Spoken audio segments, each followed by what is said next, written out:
Keberita lainnya, Saudara, tim gabungan TNI Polri sudah mengamankan distrik Paro, Kabupaten Duga, Papua Pegunungan. Proses olah TKP pesawat Susi Air yang dibakar kelompok kriminal bersenjata selesai dilakukan.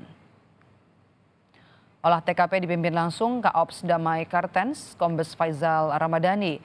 Kondisi pesawat 80% telah habis, tersisa sebagian sayap, baling-baling dan ekor pesawat. Kombes Faizal Ramadhani mengatakan polisi telah membersihkan landasan bandara dan memastikan distrik Paro kini dalam keadaan kosong.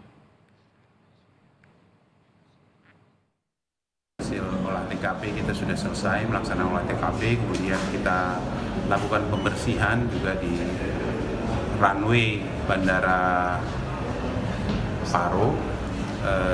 Kita sudah lakukan pembersihan dan besok mungkin sudah bisa kalau memang akan digunakan untuk pendaratan pesawat. Komandan Korem 172 Praja Wira Yakti telah ditunjuk sebagai Komando Pelaksana Operasi Penyelamatan Pilot Susi Air Kapten Philip.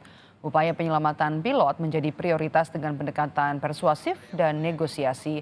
Tetapi upaya patroli udara mencari keberadaan sang pilot tetap dilakukan. Ya, apa yang potensi dan sumber daya yang ada. TNI, semua sumber daya kita kerahkan. Polri juga, semua sumber daya kita kerahkan. Kita juga berkoordinasi dengan jajaran BIN. Juga kita dibantu dengan semua kop yang ada di beroperasi di Papua. Dan saat ini situasi di Paro, masyarakat memang sudah tidak ada, tetapi bandara sudah dibersihkan. Dalam arti kata olah TKP sudah dilakukan dan kalaupun pesawat nanti mendarat itu sudah bisa dilakukan.